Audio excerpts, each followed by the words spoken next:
નમસ્કાર દર્શક મિત્રો, હું યોગેશ પટેલ લાઈવ વર્લ્ડ ન્યૂઝમાં આપનું સ્વાગત કરું છું. નિહાળીએ આજના સમાચાર. અંકલેશ્વરના શ્રી ગણપતિ ચેરિટેબલ ટ્રસ્ટ દ્વારા સેવાકીય પ્રકલ્પોની જાહેરાત કરવામાં આવી હતી. જાન્યુઆરીમાં લોક ડાયરો અને એપ્રિલમાં 11 કન્યાઓના સમૂહ લગ્ન યોજાશે. અંકલેશ્વરમાં સામાજિક અને આધ્યાત્મિક પ્રવૃત્તિઓમાં સક્રિય રહેતા શ્રી ગણપતિ ચેરિટેબલ ટ્રસ્ટ દ્વારા આગામી સમયમાં ભવ્ય કાર્યક્રમનું આયોજન કરવામાં આવ્યું છે. જેની વિગતવાર માહિતી આપવા માટે શ્રી 108 મહામંડલેશ્વર ગંગાદાસ બાપુના દિવ્ય સાનિધ્યમાં એક વિશેષ પત્રકાર પરિષદનું આયોજન કરવામાં આવ્યું હતું. આ પત્રકાર પરિષદમાં ટ્રસ્ટના આગેવાનોએ જણાવ્યું હતું કે અયોધ્યા ખાતે નિર્મિત ભવ્ય શ્રીરામ મંદિરની પ્રાણ પ્રતિષ્ઠાને 2 વર્ષ પૂર્ણ થતા હોવાથી આ સુખદ અવસરે તેમજ વિનાયક ચતુર્થીના પર્વને અનુલક્ષીને આગામી તારીખ 22 જાન્યુઆરી 2026ના રોજ એક ભવ્ય લોક ડાયરાનું આયોજન કરવામાં આવ્યું છે. આ કાર્યક્રમ દ્વારા રામ જન્મોત્સવની સ્મૃતિ તાજી કરવાની સાથે સમાજમાં સાંસ્કૃતિક ચેતના જગાડવાનો પ્રયાસ કરવામાં આવશે. ટ્રસ્ટના સેવાકીય કાર્યોની સુંઘરાઓને આગળ ધપાવવા આગામી ઉનાળુ સિઝનમાં તારીખ 25 એપ્રિલ 2026ના રોજ 11 જરૂરિયાતમંદ કન્યાઓ માટે સમૂહ લગ્ન મહોત્સવનું પણ ભવ્ય આયોજન કરવામાં આવ્યું છે. આ સમૂહ લગ્ન માટે ટ્રસ્ટ દ્વારા ખાસ પસંદગીના ધોરણે નિર્ધારિત કરવામાં આવ્યા છે, જેમાં સમાજ પ્રત્યેની સંવેદના જોવા મળી રહી છે. સમૂહ લગ્ન માટે જે ફોર્મ ભરાયા છે તેમાંથી જે યુવતીઓ પોતાના માતા પિતા બંને ગુમાવ્યા હોય તેવી નિરાધાર દીકરીઓને પ્રથમ પસંદગી આપવામાં આવશે. આ ઉપરાંત જે કન્યાના માતા અથવા પિતા બેમાંથી કોઈ એક જ હયાત હોય તેવા અર્ધ નિરાધાર પરિવારોને પણ અગ્રતા ક્રમમાં રાખવામાં આવશે. ટ્રસ્ટ દ્વારા મુખ્યત્વે સ્થાનિક સ્તરના પરિવારોને સહાયરૂપ થવાના આશયથી અંકલેશ્વર અને હાંસોટ તાલુકાના કાયમી રહેવાસીઓ હોય તેવા અરજદારો માટે આ મહોત્સવમાં પ્રાથમિકતા આપવાનો નિર્ણય લેવામાં આવ્યો છે. શ્રી ગણપતિ ચેરિટેબલ ટ્રસ્ટ દ્વારા તારીખ 25/4/2026ના રોજ 11 જોડાનું સમૂહ લગ્ન રાખવામાં આવેલ હોય અને તારીખ 22/1/2026ના રોજ એક લોક ડાયરાનું આયોજન કરવામાં આવ્યું છે.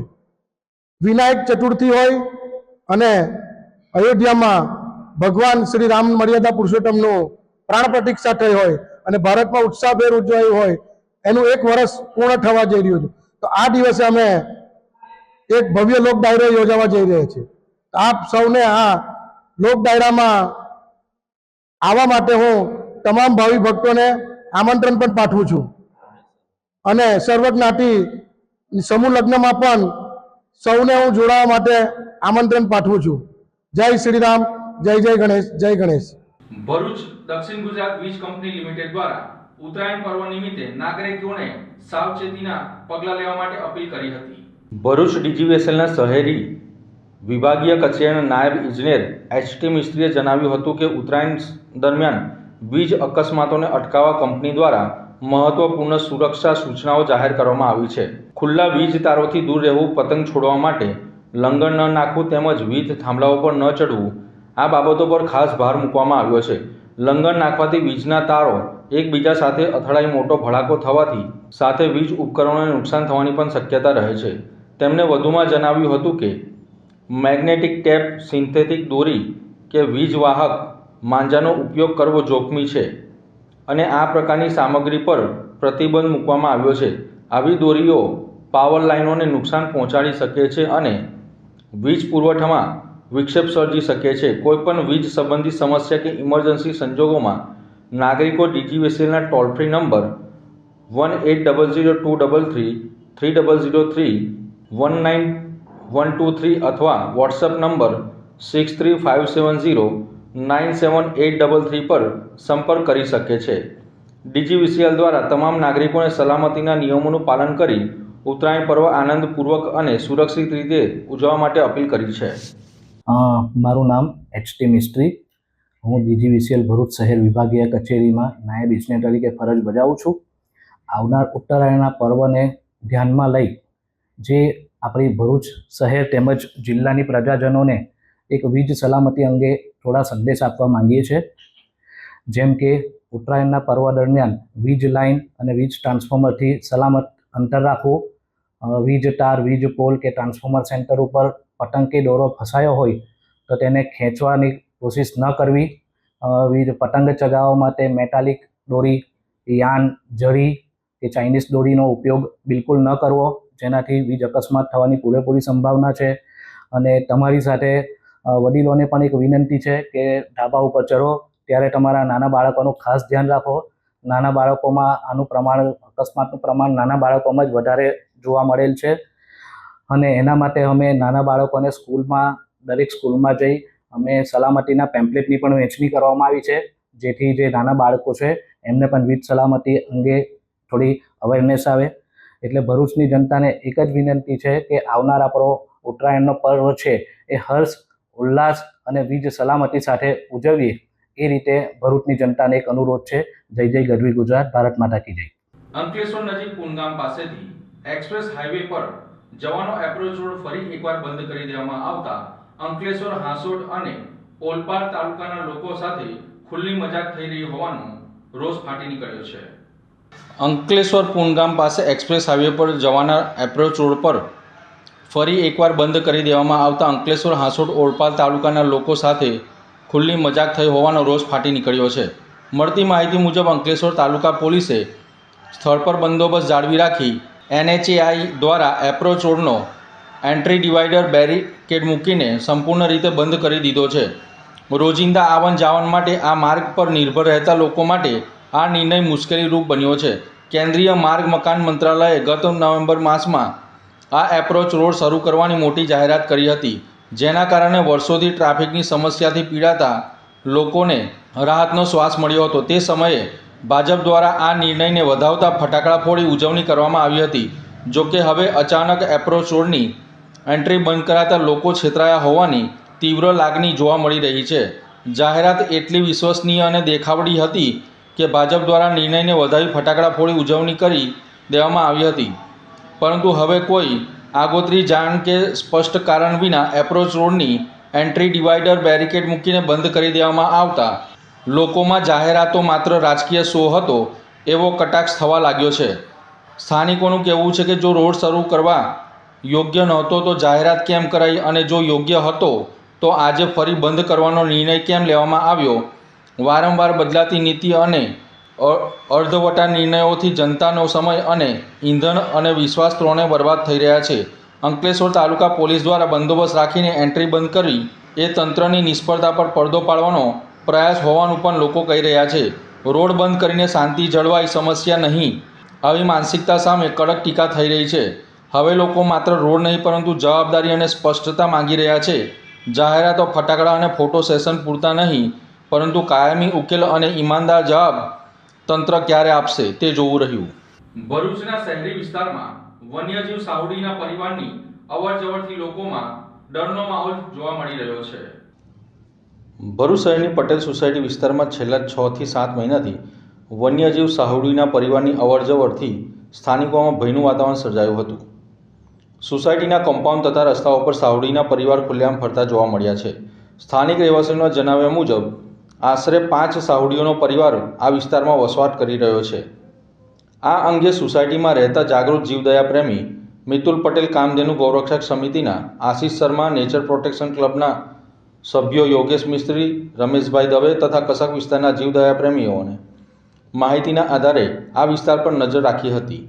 તે સમય દરમિયાન કંજીત પટેલના કમ્પાઉન્ડમાંથી સાહુડી દેખાતા ટીમ તાત્કાલિક સ્થળ પર આવી પહોંચી હતી. જોકે અંધકારના કારણે રેસ્ક્યુની કામગીરીમાં મુશ્કેલી પડી હતી. સ્થાનિકોમાં ભય ફેલાતા વન્યજીવ રેસ્ક્યુ એક્સપર્ટ આશિષ શર્મા તથા વન વિભાગના અધિકારી MB ડાભીના માર્ગદર્શન હેઠળ સાહુડી પકડવા માટે પાંજરા મૂકવામાં આવ્યા હતા. ગતરોજ રાત્રિના સમયે એક વન્યજીવ સાહુડી પાંજરામાં પકડાઈ હતી. પકડાયેલ સાહુડીને વન વિભાગ દ્વારા અનુકૂળ અને કુદરતી વાતાવરણમાં મુક્ત કરવાની કામગીરી હાથ ધરવામાં આવી છે. ભરૂચથી જય સોમનાથના નાદ સાથે 600 થી વધુ શ્રદ્ધાળુઓ સોમનાથ સ્વાભિમાન પર્વમાં જોડાવા માટે રવાના થયા હતા. જય સોમનાથના નાદ સાથે 600 થી વધુ શ્રદ્ધાળુઓ સોમનાથ સ્વાભિમાન પર્વમાં જોડાવા રવાના થયા હતા.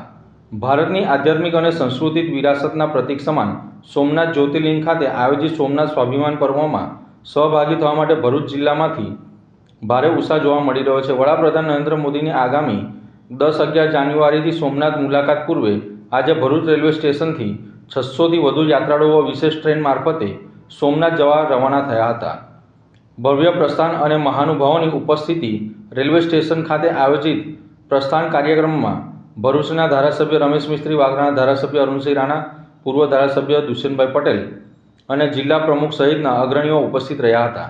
સ્વામિનારાયણ સંપ્રદાયના સંતો અને સામાજિક રાજકીય પદાધિકારીઓ યાત્રાળુઓને કુમકુમ તિલક કરી શુભકામનાઓ પાઠવી ટ્રેનને લીલી ઝંડી બતાવી રવાના કરી હતી. સોમનાથ સ્વાભિમાન પર્વ આપણા દેશના આદરણીય વડાપ્રધાન શ્રી નરેન્દ્રભાઈ મોદી કે જેઓ 8, 9 અને 10 આ 3 દિવસ સમગ્ર દેશભરમાં શિવ મંદિરોમાં પૂજન અર્ચન, પ્રાર્થના, આરતી, મંત્રોચ્ચાર એવા અનેક કાર્યક્રમો યોજાયા છે.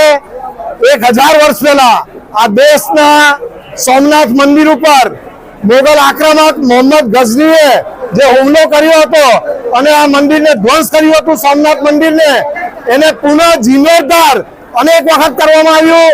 છેલ્લે 1947માં આપણા દેશના પૂર્વ નાયબ વડાપ્રધાન અને ગૃહમંત્રી શ્રી સરદાર વલ્લભભાઈ પટેલે એમનો જીર્ણોદ્ધાર કર્યો સોમનાથ મંદિરનો અને રાષ્ટ્રપતિ શ્રી રાજેન્દ્ર પ્રસાદજીના શુભ હસ્તે એનું ખુલ્લું મૂકવામાં આવ્યું અને એના ઉપલક્ષમાં આજે સમગ્ર દેશભરમાં 1000 વર્ષ 10મી જાન્યુઆરીએ જે થાય છે વિધ્વંસના એમાં અને 75 વર્ષ જે આપણા સોમનાથ મંદિરનો જીર્ણોદ્ધાર છે, તો આ કાર્યક્રમ 11 તારીખે દેશના વડાપ્રધાન સોમનાથ મુકામે પધારી રહ્યા છે અને સમગ્ર દેશમાં આજે શિવ મંદિરોમાં કાર્યક્રમ થઈ રહ્યા છે અને ભરૂચ અને સુરતથી આજે મોટી સંખ્યામાં સોમનાથ મંદિરે દર્શન કરવા માટે સૌ શ્રદ્ધાળુઓ જઈ રહ્યા છે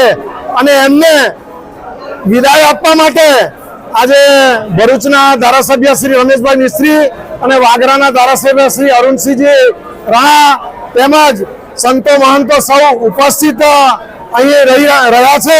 ત્યારે સૌને ખૂબ જ આનંદપૂર્વક આજે અહીંથી પ્રસ્થાન આપવામાં આવશે. ભરૂચ જિલ્લા કોંગ્રેસ સમિતિ ખાતે પ્રદેશ પ્રવક્તા નરેન્દ્ર રાવતની અધ્યક્ષસ્થાને પત્રકાર પરિષદ યોજાઈ હતી. કેન્દ્રની ભાજપ સરકાર દ્વારા મનરેગાને ધીમે ધીમે કમજોર બનાવવાની નીતિ સામે ગુજરાત પ્રદેશ કોંગ્રેસ દ્વારા રાજ્યભરમાં મનરેગા બચાવો આંદોલન શરૂ કરવાની જાહેરાત કરવામાં આવી છે. આ આંદોલન પંચાયત, બ્લોક, જિલ્લા અને રાજ્ય સ્તરે વ્યાપક રીતે ચલાવવામાં આવશે. કોંગ્રેસના પ્રદેશ પ્રવક્તા નરેન્દ્ર રાવતે જણાવ્યું હતું કે મનરેગા એ કોઈ દાન નથી, પરંતુ ગ્રામીણ ભારતના ગરીબ, શ્રમિક, ખેડૂત મહિલાઓ, દલિત અને આદિવાસી સમુદાય માટે કાનૂની અધિકાર છે. પરંતુ છેલ્લા કેટલાય વર્ષોથી ભાજપ સરકાર દ્વારા આ બજેટમાં કાપ મૂકવામાં આવ્યો હતો અને ચૂકવણીમાં પણ વિલંબ કરવામાં આવી રહ્યો છે, જેને લઈને ધીરે ધીરે મનરેગાને નિષ્ક્રિય બનાવવાનો પ્રયાસ કરવામાં આવી રહ્યો છે. કેન્દ્ર સરકારે મનરેગા માટે પૂરતા નાણાં ફાળવ્યા નથી. પરિણામે અનેક રાજ્યોમાં મજૂરોને સમયસર વેતન મળતું નથી. ગ્રામીણ વિસ્તારોમાં રોજગારીની ગંભીર સમસ્યાઓ ઊભી થઈ છે. મનરેગામાં 100 દિવસના કામનો અધિકાર હકીકતમાં કાગળ પર જ રહી ગયો છે. ભરૂચ ખાતે યોજાયેલી ગુજરાત પ્રદેશ કોંગ્રેસના પ્રવક્તા નરેન્દ્ર રાવતની બેઠકમાં મનરેગા બચાવો આંદોલન માત્ર દિલ્હીમાં નહીં, પરંતુ ગુજરાત સહિત સમગ્ર દેશમાં જમીન સ્તર પર ચલાવવાની જાહેરાત કરવામાં આવી હતી. વિશ્વની સૌથી મોટી રોજગાર આપતી યોજના એટલે કે મનરેગા યોજના છેલ્લા 20 વર્ષથી ભારતમાં છે. ભારતના બજેટની અંદર સૌથી વધુ ફાઇનાન્સ ફાળવવામાં આવતી હોય આ ખેતી પ્રધાન દેશની અંદર ગ્રામ્ય વિસ્તારોને, ગ્રામ્યના શ્રમિકો, આદિવાસીઓ, વંચિતો અને જે લોકો રોજગાર મેળવી શકતા નથી ને જેના કારણે ગામડાઓમાંથી શહેરીકરણ તરફ લોકો આગળ જાય છે, એવા લોકોને 100 દિવસની ગેરંટી યોજના, આવી મહત્વપૂર્ણ યોજના કોંગ્રેસની કેન્દ્ર સરકારે 2005માં કાયદો પસાર કરીને બનાવી હતી. એ યોજના 2014માં નરેન્દ્ર મોદી જ્યારે વડાપ્રધાન બન્યા એને ચાલુ રાખી. 11 વર્ષ સુધી એ મનરેગા યોજના ચાલુ રહી અને એ બજેટ ફાળવણીમાં પણ ભારતીય જનતા પાર્ટીની સરકારે કોંગ્રેસ સરકારનું અનુસરી આ ચાલુ રાખ્યું. પરંતુ અચાનક ચૂંટણી પહેલા મનરેગા યોજનાનું નામ બદલી વીબી ગ્રામજી આવું એક નામ આપી અને એને અપભ્રંશ કરી રામજી નામની યોજના કરી લોકોની ધાર્મિક લાગણીઓ દુભાવવાનો અને એને છેડવાનો પ્રયાસ કરી કોંગ્રેસ પર આક્ષેપ કરવાનો પ્રયાસ કર્યો, એનો પહેલા ખંડન કરીએ. સૌથી પહેલા આ યોજનાનું મહાત્મા ગાંધીજી જે વિશ્વ પિતા આપણા પિતાના નામે હતું એ નામ બદલ્યું, એનું કોંગ્રેસ પક્ષે સખ્ત વિરોધ કર્યો છે કે આ પૂજ્ય મહાત્મા ગાંધીજીનું અપમાન છે, આ દેશનું અપમાન છે. એક તરફ દંભી વિચારધારા સાથે ગાંધીજી માટે સૌથી પહેલા વાત કરતી ભારતીય જનતા પાર્ટી, બીજી તરફ આ પ્રકારે પૂજ્ય મહાત્મા ગાંધીનું નામ જે મનરેગામાંથી નીકાળ્યું છે એ બાબતનો કોંગ્રેસ પક્ષે સખ્ત વિરોધ કર્યો છે અને શરમજનક ગણાવ્યું. હવે મનરેગાની બાબતમાં કેન્દ્ર સરકારે જે સુધારા કર્યા, અમે એને કાયદો બનાવ્યો અને અધિકાર આપેલો, એમ્પ્લોયમેન્ટ ગેરંટી સ્કીમ આપેલી, એની સામે વધારે દિવસના નામે એ કાયદાને નબળો કર્યો, પંચાયતી રાજને ખતમ કરવાનો પ્રયાસ કર્યો, નીચલા લેવલથી લોકો જોડાઈને જે પ્રકારે આ યોજનાની અંદર કામ કરતા હતા એની સામે સરકારીકરણ કરી એના ઉપર કંટ્રોલ કરવાનો જે પ્રયાસ કર્યો છે એનો અમારો સખ્ત વિરોધ છે. આ કાયદો રહેવો જોઈએ, એ અધિકાર રહેવો જોઈએ, એની અમારી માગણી છે. અને આ બાબતે કેન્દ્રમાં ઓલ ઇન્ડિયા કોંગ્રેસ સમિતિ દ્વારા સમગ્ર દેશની અંદર મનરેગાની બાબતમાં આંદોલન થશે. અત્યારે સમગ્ર ગુજરાતની અંદર પ્રેસ કોન્ફરન્સ આવતીકાલથી તાલુકા કક્ષાએ, જિલ્લા કક્ષાએ, શહેરી કક્ષાએ, ગ્રામ્ય સ્તરે, તમામ સ્તરે મનરેગા યોજનાને નબળી પાડવાનો જે પ્રયાસ કર્યો અને સમાજના છેવાડાના માણસને અન્યાય કરવાની જે વાત થઈ છે એ લોકો સુધી પહોંચાડવા માટે કોંગ્રેસ પક્ષ આજથી આંદોલનની શરૂઆત કરે છે. અને એ શરૂઆતના ભાગરૂપે આજે અમે ભરૂચ જિલ્લા કોંગ્રેસ સમિતિ, અમારા પ્રમુખશ્રી, શહેર પ્રમુખશ્રી, અમારા પ્રવક્તાઓ સાથે અમે અહીંયા પ્રેસ કોન્ફરન્સ કરી આંદોલનની અમે શરૂઆત કરી. કોંગ્રેસે વિભિન્ન અર્થ એક દર્શાવ્યો છે, વિકસિત ભારત નહીં પણ વિનાશ ભારત છે, શું કહેશો? આપ જાણો છો કે આ પ્રકારના કોમ્પ્લિકેટેડ નામો લખવા, વિકસિત ભારતની વાત હોય તો આ સ્કીમમાં ખોટું શું હતું? અને ખોટું હતું તો 11 વર્ષ સુધી ભારતીય જનતા પાર્ટીની નરેન્દ્ર મોદીની સરકાર દ્વારા 11 વર્ષ સુધી મનરેગા યોજનાનું બજેટ પણ એમને ફાળવ્યું. તો એ શું કર્યું તમે? એનો મતલબ 10 વર્ષ તમે ખોટું કર્યું? વાસ્તવિકતા એ છે કે નામ બદલી, થોડા ફેરફારો કરી, યોજનાઓ કોંગ્રેસની જે દેશને મજબૂત કરતી, છેવાડાના માણસને રોજગાર કે આ પ્રકારની શિક્ષણની કોઈ પણ નીતિમાં મજબૂત કરતી યોજનાઓના નામ બદલી લોકો સમક્ષ ભ્રામિક અને ચર્ચામાં લાવી કોંગ્રેસની બદનામ કરવાનો જે પ્રયાસ કરવામાં આવે છે એનો મારો સખ્ત વિરોધ છે. મનરેગા કૌભાંડ નહીં, કોઈ પણ કૌભાંડ હોય, કોંગ્રેસ પક્ષ સ્પષ્ટ છે, જે પણ સામેલ હોય એને સજા કરો. ભ્રષ્ટાચારમાં કોઈ પણ હોય એને તમે સજા કરો. મનરેગાના કૌભાંડમાં મેં પોતે જ, જેમ દેવગઢ બારિયાની અંદર મેં પોતે તપાસ કરેલી, મનરેગા યોજનાના જે પ્રકારે કૌભાંડો મિનિસ્ટરો દ્વારા કરવામાં આવ્યા, એમના છોકરાઓ પણ જેલમાં છે. હજારો કરોડની મનરેગા ભ્રષ્ટાચારી યોજના છે અને એ યોજનામાં ભારતીય જનતા પાર્ટી સામેલ છે, એ તો પુરાવા છે. મિનિસ્ટર તરીકે એમને કાઢી મૂક્યા છે. અને બીજી મહત્વની યોજના કે તમે 100 દિવસની જગ્યાએ 125 દિવસના ભણગા ફૂંકતા હોય તો ગુજરાત સરકારના મુખ્યમંત્રી ભૂપેન્દ્રભાઈને સીધો સવાલ છે કે ગયા વર્ષે તમે આ એમ્પ્લોયમેન્ટ ગેરંટી સ્કીમમાં મનરેગા હેઠળ કેટલા લોકોને કેટલા દિવસનું વેતન આપ્યું? તો સત્તાવાર સરકારના આંકડે 100 ની જગ્યાએ તમે 42 દિવસ જ તમે રોજગારી આપી છે. એટલે તમે તો નિષ્ફળ નીવડ્યા છો. તમને કોઈ સમાજના છેવાડા, શ્રમિક હોય, આદિવાસી હોય, વંચિત હોય એની તમને પડી જ નથી. એટલે કોંગ્રેસ પક્ષ કટિબદ્ધ રીતે પ્રજા વચ્ચે જશે અને આ કાયદાની અંદર જે બી અન્યાય થયા છે એની સામે અમે વિરોધ નોંધાવીશું. ભરૂચ તાલુકાના હલદરવા ગામે અખંડ આદિવાસી યુવા ચેરિટેબલ ટ્રસ્ટ દ્વારા ક્રિકેટ ટુર્નામેન્ટનું આયોજન કરવામાં આવ્યું હતું. ભરૂચ તાલુકાના હલદરવા ગામે અખંડ આદિવાસી યુવા ચેરિટેબલ ટ્રસ્ટ દ્વારા આયોજિત આદિવાસી યુવા જાગૃતિ ક્રિકેટ ટુર્નામેન્ટ સિઝન 3નું ભવ્ય આયોજન કરવામાં આવ્યું હતું. આ ક્રિકેટ ટુર્નામેન્ટમાં કુલ 32 ટીમોએ ઉત્સાહભેર ભાગ લીધો છે, જેના કારણે સમગ્ર ગામમાં રમોત્સવનો માહોલ સર્જાયો હતો. ટુર્નામેન્ટનું ઉદ્ઘાટન હલદરવા ગામના સરપંચ રાજુભાઈ પટેલના હસ્તે કરવામાં આવ્યું હતું. આ પ્રસંગે ટ્રસ્ટના ટ્રસ્ટી સતીશ વસાવા તેમજ ટ્રસ્ટના અન્ય સભ્યો, ગામના આગેવાનો અને રમતપ્રેમીઓ મોટી સંખ્યામાં ઉપસ્થિત રહ્યા હતા. ટુર્નામેન્ટ દ્વારા આદિવાસી યુવાનોમાં રમતગમત પ્રત્યે જાગૃતિ લાવવાનો અને તેમની પ્રતિભાને પ્રોત્સાહન આપવાનો ઉપદેશ વ્યક્ત કરવામાં આવ્યો હતો. હું સતીશ વસાવા, અખંડ આદિવાસી યુવા ચેરિટેબલ ટ્રસ્ટ અનેક સેવાકીય કાર્યક્રમ કરે છે, ત્યારે આજે આદિવાસી યુવા જાગૃત ક્રિકેટ ટુર્નામેન્ટનું સિઝન 3નું ઓપનિંગ થઈ રહ્યું છે. ભરૂચના વસાડા રોડ હળદરવા ગામ ખાતે આ ટુર્નામેન્ટમાં લગભગ ભરૂચ જિલ્લાની 32 ટીમે ભાગ લીધેલો છે અને આદિવાસી સમાજના યુવાઓ જાગૃતતા આવે અને એકતા બને અને ગુજરાતમાં ખેલકૂદમાં આગળ વધે એ માટેનું આ ટુર્નામેન્ટનું આયોજન કરવામાં આવે છે અને તમામ કેપ્ટને આ ટુર્નામેન્ટમાં ભાગ લીધો છે. હું સર્વને આભાર માનું છું. અસ્તુ. તો આ હતા આજના સમાચાર. નવી ઘટનાઓ સાથે ફરી મળીશું. ત્યાં સુધી રજા આપશો. નમસ્કાર.